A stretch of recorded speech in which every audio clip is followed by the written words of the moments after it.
Okay. I don't know why I always have to say that at the beginning of a lecture because it just is like, let's go. Um, I said a few lectures ago that there were, when we get to the end of the 12th century, no, 11th century, there are more events that we can talk about. And one of the reasons that's true is that we have more documentation in general, more documents, literally, um, which means that we're at the end of what they used to call the Dark Ages. I pointed out that when we talk about the Dark Ages, we're not talking about what the people who were living in that period felt. We're talking about how we as historians feel today, because there are not that many documents for us to work with. But that's beginning to be no longer the case. So we are no longer in the Dark Ages. The events, just to help you remember what we're talking about, I've made a little graph here, and they're roughly at 10-year intervals. In 1066, we have the Norman invasion, which we talked about. 1076, Pope Gregory excommunicates Henry IV. 1086 is when the Doomsday Book is written, that I was telling you about. And 1096, the last of the things that we're going to be talking about before the first exam, which basically covers a period from 250 CE to 1150 CE, is the First Crusade. Now, of course, at the time it was happening, it was not called the First Crusade because, one, nobody knew it was going to be the first of a series, and two, nobody really knew what a crusade was. The idea of a crusade evolved over time. And today we can look back and see that it emerges from a lot of ideas that were being kicked around in Europe during the 11th century. One of them was the idea of pilgrimages. Notwithstanding the fact that there wasn't any, the Bible says you're not supposed to worship graven images, and there was this whole mess about iconoclasm. Christians still felt the necessity to focus on objects. And one of the things they did was to visit places which were either associated with holy people or which were the locations of places where artifacts of those holy people were kept. Either the people were buried there or body parts were kept there. That was a little gruesome, isn't it? So people would make long trips to visit these places, and people still do that today.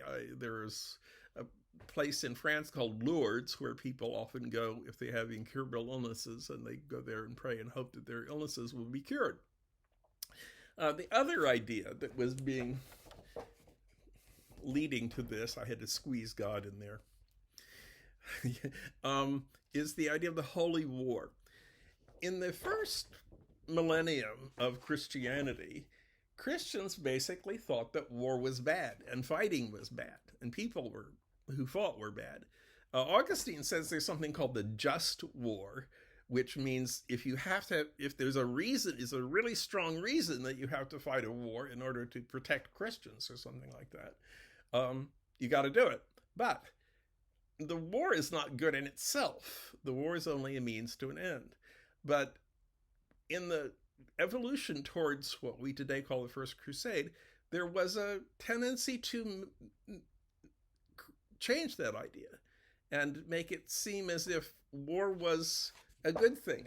I've noticed on here there was something called the peace of God and the truce of God. These were two different movements, but they had basically the same purpose. There were a lot of Europeans in Western Europe fighting each other, and the religious people thought this was a bad thing for Christians to be killing other Christians. So they said, there are certain people that you're not supposed to kill. They assigned certain days of the week that it was inappropriate to be fighting battles. And they got knights together to make them swear not to kill these particular kinds of people or fight on these particular days. But if one of the knights broke his vow and disobeyed the peace of God or the truce of God, the other knights were committed to take up arms to protect the truce, fight war in order to preserve peace. So this was a gradual movement towards the idea that war in itself might be a good thing to do. Also, there were specific historical events that were happening in this period.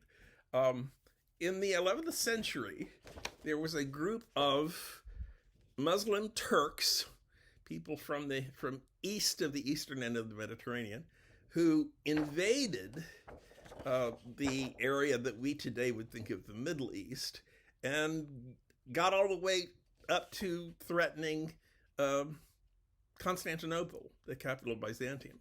In fact, in 1071, there was a big battle between the Seljuk Turks and the Byzantine armies of the Byzantine emperor, and the Byzantines lost miserably. This was a big victory for the Seljuk Turks and a bad failure for the Byzantines. So, at the end of the 11th century, one of the great Byzantine emperors, Alexius I, whom I really like a lot, his full name was Alexius I Comnenus. He was from the Comnenus family. His daughter is famous in history because she's one of the few great female historians that we had before modern times. Anna Comnena was the daughter of Alexios, and she wrote a big book, which I have in my library in an English translation, which told all about her father Alexios, and so it was called the Alexiad. And she's really interesting to read, and she's also giving us a lot of the details of the period that we wouldn't get otherwise. Now, Alexius is bothered by these invading Turks, and so he sends a message to Pope Urban I, who was the Pope ruling at the time, and says, "Help!"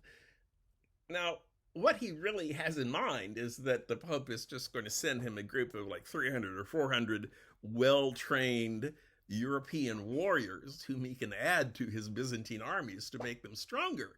But it doesn't happen that way. And some of the reasons are interesting. Later on that year, in 1095, in November, there's a church meeting called the Council of Clermont. And the reigning Pope, Urban, says to the group at the end of the Council of Clermont, "We have to go save Jerusalem from the infidels." And, Alexius, understandably, after the fact, is kind of scratching his head and saying, well, to begin with, that's not what I asked you to help me do. And for another reason, it's going to cause a lot of problems, because if what turns out to be this huge horde of people crosses over from Europe into the Middle East, they're going to be going through the Byzantine kingdom. And Anna actually is very funny amusing in her history of this period, because she says, she's talking about her father, Alexius. He heard a rumor that countless Frankish armies were approaching. Frankish means French. He dreaded their arrival, knowing as he did their uncontrollable passion, their erratic character, and their irresolution, not to mention the other peculiar traits of the Celt with their inevitable consequences. Their greed for money, for example, which always led them, it seemed, to break their own agreements without scruple for any chance reason. So, this is, of course, in retrospect, and is looking back at the period of the First Crusade, but basically Alexius is saying, A, this is not what I asked for, B, you people had better just move through the Byzantine Empire as quickly as possible. Unfortunately, it doesn't really work that way. The people who subsequently become known as Crusaders do, in fact, get control of Jerusalem.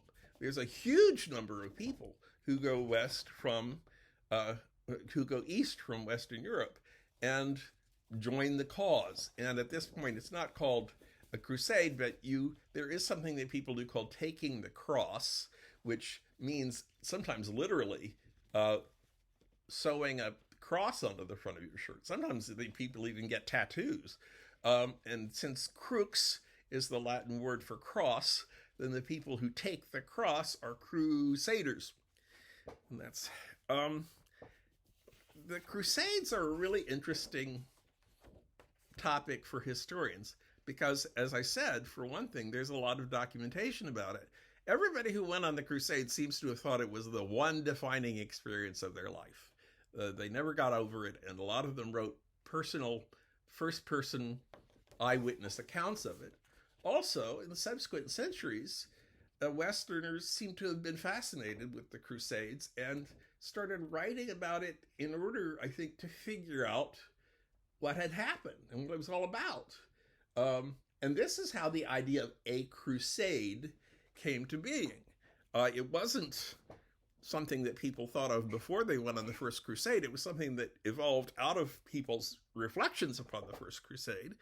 And then they formulated the idea of what a crusade was, and they ended up having several more crusades during the following 2 centuries. There are some that are numbered. I think there are 7 numbered crusades, and then there are others which are really crusades also, but they don't have numbers to them. Now, we'll talk about some of this later, maybe, but let's go back and talk about the first, what in retrospect we call the First Crusade. Why were people doing it? Why did Pope Urban announce the First Crusade, and why did people decide to join and fight?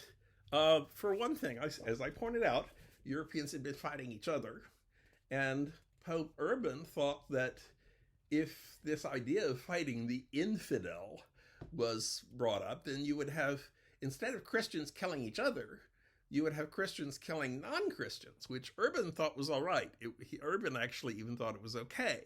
Now, there's an irony involved in this, because the people who were joining the crusade really didn't know anything about Jerusalem, and they really didn't know anything about Islam.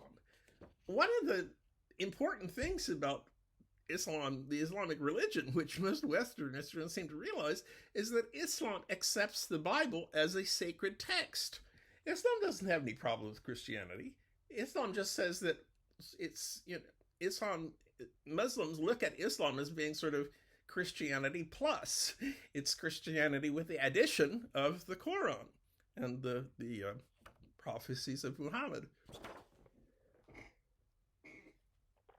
So the Crusaders were not really fighting anti-Christian forces. They were fighting forces that actually were at least allowing Christians to exist in Muslim territories. But there were all sorts of rumors about what these horrible, quote unquote, Muslims were doing to Christians, which were mostly not justified.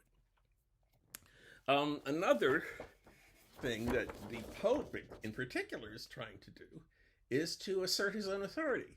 By the way, Henry IV, the emperor of the Holy Roman Empire, is still alive during the First Crusade. It's a different pope, but it's the same emperor of the Holy Roman Empire. And there's still this same controversy going on. Who's going to be in control, the pope or the emperor? And by declaring the Crusades, the Pope is saying, I can tell people, I mean, I may not be in control over you, the king, but I can tell people to go out on a war, and they'll follow me. So I do have that power to lead Christians and to convince them to do things without having to ask permission from you. And in a connected idea, the Pope is able to declare war. I mean, he's never done it before. This is really the first example. But as we go on into the centuries approaching the modern period, the Pope he in fact has his own army, and he does fight wars with other countries, thinking of the Papal States as a nation, the way other rulers do. So in that way, too, declaring the First Crusade is establishing the Pope on a parity with other European rulers. Now, why do people decide to go on the crusade? One of the reasons that you often see suggested is that the soldiers who went on the crusade were going to be forgiven their sins. It's a little difficult to know whether the Pope Urban II actually said that they would be forgiven their sins. In fact, we don't have really very much information specifically about what Urban II said in this famous speech of 1095. The suggestion, I mean, the only real documentation that we have says that the Pope said if you had committed a sin and had confessed it and repented and been assigned a penance, in other words, you were supposed to do something in order to make up for having committed this sin, going on the Crusades would serve as a penance. Um, you wouldn't have to do that other penance. You could just go on the Crusades. But it seems also quite clear that a lot of the people who went on the Crusades thought they would be forgiven their sins. And this is especially important to soldiers because although there was such a thing as a holy war, and they thought the Crusades were a holy war, the soldiers were quite aware that what they had been fighting before, they were not holy wars, and they were sinful wars, in fact, because they were going around killing other Christians, and that the soldiers felt like they needed to be forgiven for doing that. I'm past 15 minutes, so let me stop and start again.